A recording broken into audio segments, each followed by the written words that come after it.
तर मला कोणी म्हणूच शकत नाही की आमचं हे लॉग इन होत नाहीये। तर आता त्यातल्या पहिल्या ऑप्शनवर सपोज तुम्ही इथे क्लिक केलं तर तुम्ही रिडायरेक्ट होणार तुमच्या ऍप मध्ये। कसं ते पाहूयात चला। आपण नेहमी काय बघतो, डेस्कटॉप मोड मध्ये सपोज जर हे ऍप ओपन व्हायचं असेल, YT स्टुडिओ ओपन व्हायचं असेल तर आपल्याला डेस्कटॉप मोड अगोदर ऑन करून घ्यावा लागतो। आता इथे तुम्ही गंमत पहा, हे अजिबात क्लिक करायचं नाही। इथे क्लिक केलं तर सपोज तुम्ही इथे लॉग इन वर क्लिक केलं आणि तरीही तुमचा डेस्कटॉप मोड ऑन झाला नाही तर अजून एक मी पद्धत सांगते तुम्हाला काय करायचं, नीट लक्ष देऊन पहा।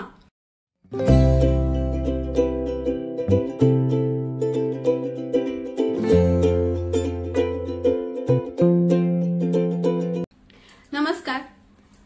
तर आज आपण पाहणार आहोत आपल्या मोबाईल मधून आपण डेस्कटॉप मोड YT स्टुडिओ हे कसं ऑन करणार। कारण का खूप वेळा असं होतं की जेव्हा जेव्हा आपण डेस्कटॉप मोडवर लॉग इन करतो आणि YT स्टुडिओ ओपन करण्याचा प्रयत्न करतो तेव्हा URL टाकल्यानंतर आपल्याला ते रिडायरेक्ट करतं ते आपल्या ऍप मध्ये। तर काल ऍक्च्युली परवा मी एक व्हिडिओ शूट करून टाकला होता। तर त्याचा विषय असा होता, आपली सिरीज आहे एक सुरुवातीपासून यशापर्यंत, त्यातला तिसरा व्हिडिओ तो पडला होता आणि त्या व्हिडिओमध्ये आपण दाखवलं होतं की युट्यूबचा बॅनर अगदी सोप्या प्रकारे कॅनवा ह्या ऍपचा यूज करून आपण कसं बनवू शकतो। डायमेन्शनची वगैरे काही गरज नाही आणि आपला एक पर्टिक्युलर बेस अंदाज घेऊन आपण ते इझी करण्याचा प्रयत्न केलेला तिथे। तर ते करत असताना तोच बॅनर अपलोड करायचा होता आपल्या प्रोफाईलमध्ये आणि हे करत असताना आपल्याला गरज होती ते डेस्कटॉप मोडवर लॉग इन करण्याची। तिथे मी एक छोटीशी क्लिप दाखवली होती, ती पाहिल्यानंतर भरपूर लोकांनी ते ट्राय केलं आणि करण्याचा प्रयत्न करत असताना त्यांना असं रिअलाइज झालं की हे पुन्हा आपल्या मोबाईलच्या ऍपमध्ये रिडायरेक्ट होत आहे। तर खूप गरज असते आपल्याला डेस्कटॉप मोडची, कारण जेवढे सेटिंग्स आपल्या मोबाईलच्या डेस्कटॉपमध्ये असतात त्याच्याही पेक्षा कितीतरी जास्त प्रमाणात ऍडव्हान्स सेटिंग आपल्याला डेस्कटॉप मोडमध्ये पाहायला मिळतात।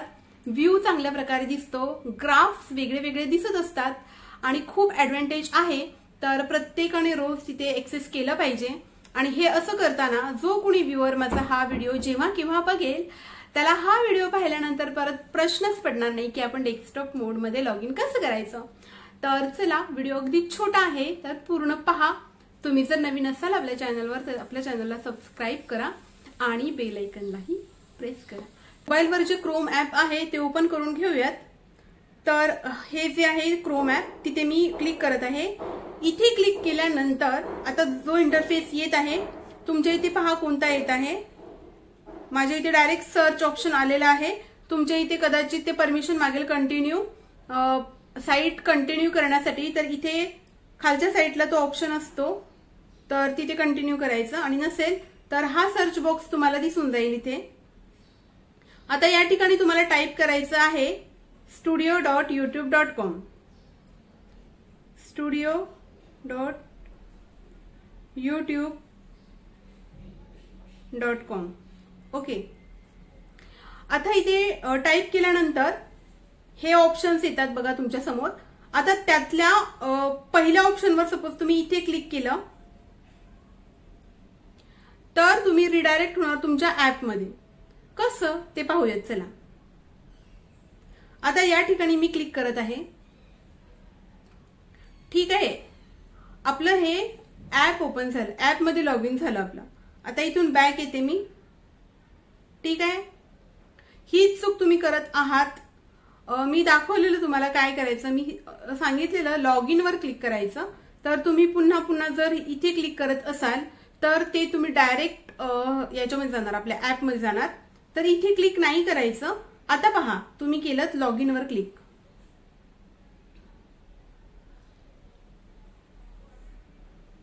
ठीक आहे। लॉग इन वर क्लिक केल्यानंतर आपला हा YT स्टुडिओ ओपन झालेला आहे। आता मी तुम्हाला दाखवते, आपण नेहमी काय बघतो, डेस्कटॉप मोड मध्ये सपोज जर हे ऍप ओपन व्हायचं असेल, YT स्टुडिओ ओपन व्हायचं असेल तर आपल्याला डेस्कटॉप मोड अगोदर ऑन करून घ्यावा लागतो। आता इथे तुम्ही गंमत पहा, हे 3 डॉट आहेत, मी याच्यावर क्लिक करते। तुम्ही पाहू शकता इथे डेस्कटॉप मोड आपला ऑफ आहे, कोणत्याच पद्धतीने मी हा ऑन केलेला नाहीये, तरीही आपण इथे लॉग इन केलेलं आहे। तर सर्वात आधी काय करायचं, मी जी प्रोसेस सांगितली आहे तुम्हाला ती करून घ्यायची। पहिल्यांदा क्रोम ओपन करायचा, त्याच्यानंतर तिथे URL टाइप करायची studio.youtube.com, त्याच्यानंतर सर्च करायचं। सर्च केल्यानंतर तुमच्या समोर पहिला सर्च रिझल्ट येईल, तो असा असेल, ठीक आहे। तर इथे अजिबात क्लिक करायचं नाही, इथे अजिबात क्लिक करायचं नाही। इथे क्लिक केलं तर तुम्ही जाणार डायरेक्ट आपल्या ऍपच्या मेन पेजवर, ठीक आहे। तुम्हाला जर डेस्कटॉप मोड मध्ये लॉग इन करायचं असेल तर तुम्हाला इथे क्लिक करायचं आहे, ठीक आहे, लॉग इन वर। तर पुन्हा करून दाखवते, लॉग इन केलं, तुम्ही आलात तुमच्या YT स्टुडिओ डेस्कटॉप मोड। करून बघायचं, व्हिडिओ संपल्यानंतर लगेच ट्राय करायचं। आता अजून एक गोष्ट मी तुम्हाला सांगते, सपोज इथे क्लिक केल्यानंतर आता बघा, हा इथेही डेस्कटॉप मोड ऑफच आहे, इथे पण ऑन नाहीये। सपोज तुम्ही इथे लॉग इन वर क्लिक केलं आणि तरीही तुमचा डेस्कटॉप मोड ऑन झाला नाही, तर अजून एक मी पद्धत सांगते तुम्हाला काय करायचं, नीट लक्ष देऊन पहा। याच्यानंतर मला कोणी म्हणूच शकत नाही की आमचं हे लॉग इन होत नाहीये। तर हे जे लॉग इनचं बटन आहे ना, त्याच्यावर प्रेस करून ठेवायचं, सांगते कसं ते। इथे प्रेस करून ठेवलं, आता या ठिकाणी पहिला ऑप्शन आहे ओपन इन न्यू टॅब, त्याच्यावर मी क्लिक करते, ठीक आहे। इथे क्लिक केल्यानंतर इथे बघा 2 पेजेस दिसत आहेत, म्हणजे एक पेज होतं ते अगोदरचं, आता इथे क्लिक करून आपण ओपन इन न्यू टॅब केलं, त्याच्यामुळे इथे 2 पेजेस आलेत। आता मी इथे क्लिक करते, आता मी इथे क्लिक केले आणि ह्या दुसऱ्या पेजवर गेले, तर पहा असं केल्यानंतरही तुम्हाला डेस्कटॉप मोड ऑन झालेला मिळतो।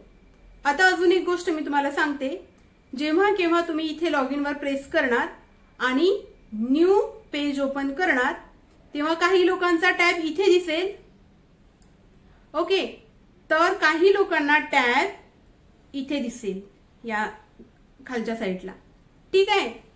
नाहीतर तुम्ही वर शोधाल आणि म्हणाल की काहीतरी चुकीचं सांगितलं।